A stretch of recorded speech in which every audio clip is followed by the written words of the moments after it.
Welcome back to One Piece Anime Review episode 339. We're here reviewing episode number 1096 and the 1109th chapter of the manga. Yep.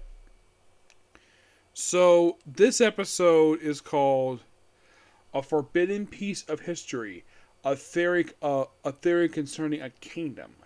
This adapts from most of chapter 1106, 1066, all but 4 pages.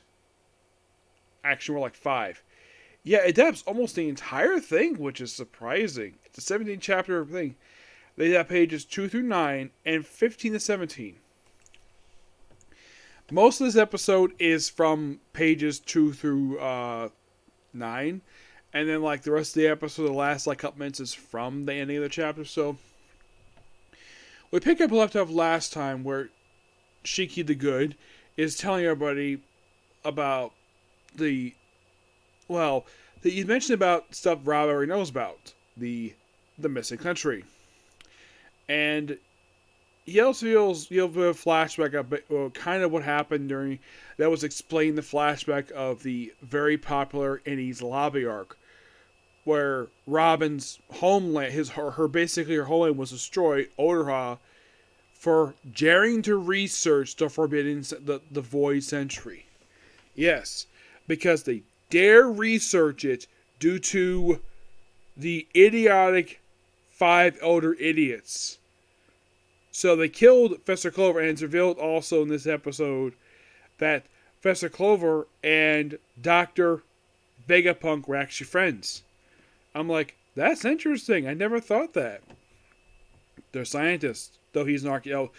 Professor Clover, he actually was, in fact, an archaeologist, not a real scientist. Apparently, he was like a rogue archaeologist. So he was an archaeologist, not what we think of nowadays, so respected. These guys basically were doing what, according to the world government, in One Piece, it was considered illegal to do. Like, you couldn't research these centuries at all. Because... So, the reason why Odoha was destroyed, and it's not because of ancient weapons. That's what's explained in the main series. That's what the public knows. But like, oh, they're researching ancient weapons, and they're evil. No. The reason why? Because they dare research the existence of this country, which looks a lot like Atlantis, and its ideology. And they showed this like old-fashioned video game sequence of like 20 crowns is one big crown, all fired upon like it's the game Invaders. I thought that was really cool. Yep. So it turns out though that, of course, we actually kind of knew about this thanks to the flashback, though it was never really brought up at all until now, because this was shown in the flashback that the researchers were in fact, when the Bustico was gone, the researchers of Odoha dumped a lot of the books into the lake. And Robin knew nothing about this. Now, that's something that the flashback does clearly show this. The fact they say they're doing this, but it's never really delved upon. Which is like, really? Why the heck would you wait over a decade to explain this? Good question. So, Robin does ask about the books. Where did you retrieve them?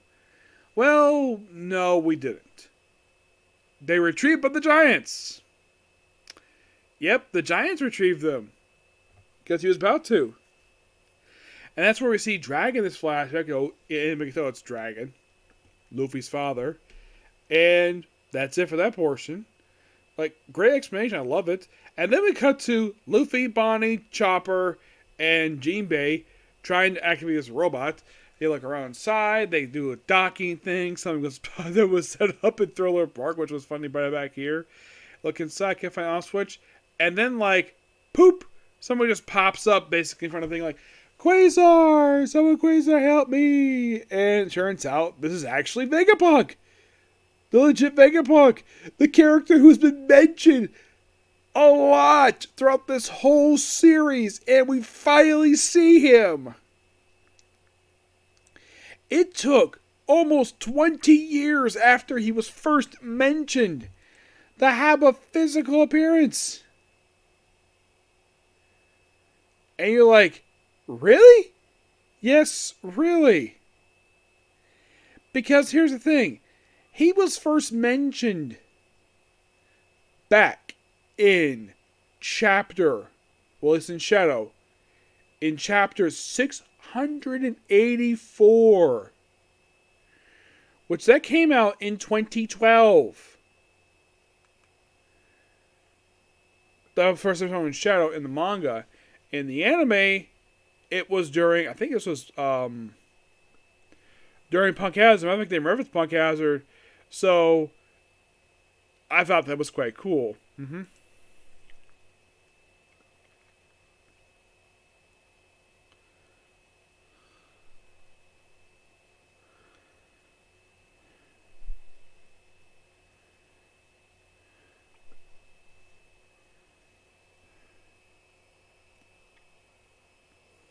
Which, yeah, definitely looking forward to basically discussing the rest of this arc. It is just really, really good. Mm-hmm. Yep.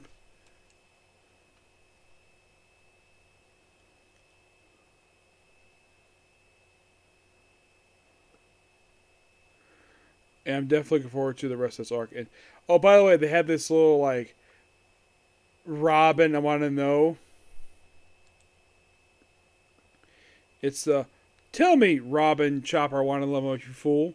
Yeah, they introduced this segment, like with episode 1089, and then at the end of the episode, Lilith wants to hijack the damn thing. Yes, seriously.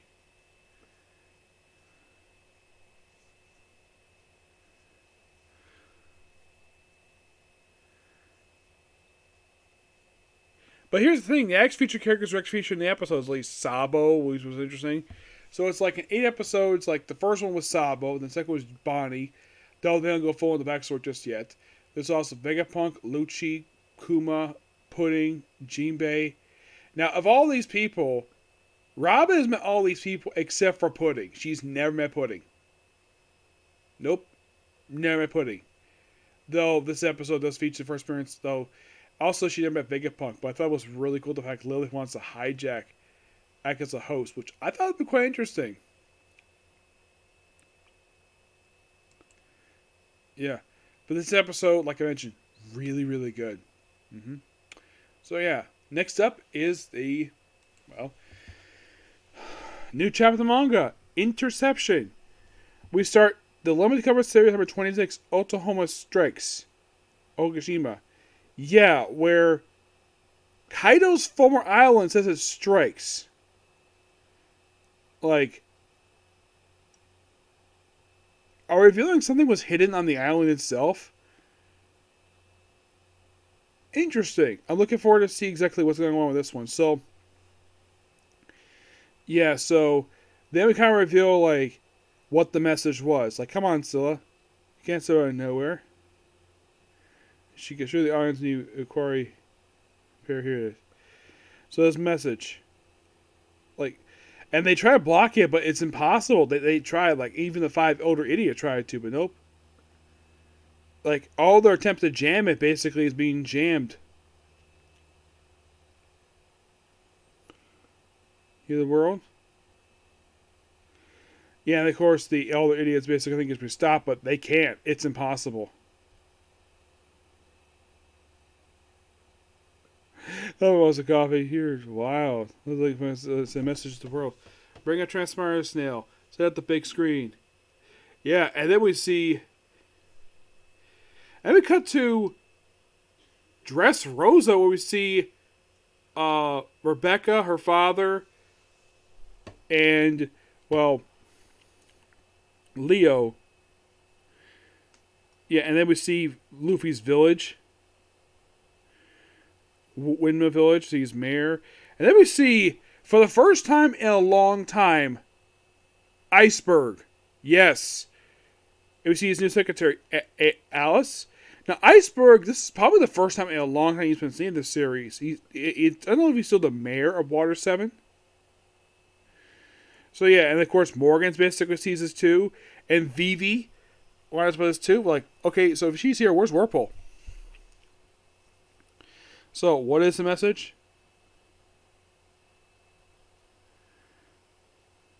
Let's have a drink. So, and of course, we see the Road Shower says, so, all this punishment, nothing to you? Yeah, and of course, Luffy's just continuing punching Saturn. Gum gum. And of course, Luffy does like symbol and like squishes Saturn.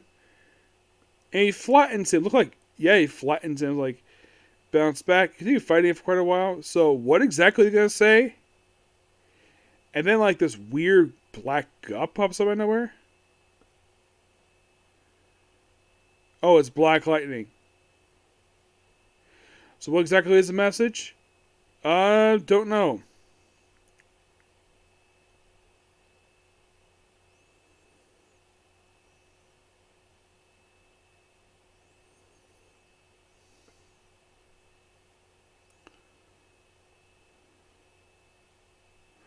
Yeah, so I'm looking at this like, what exactly is the message? They don't say.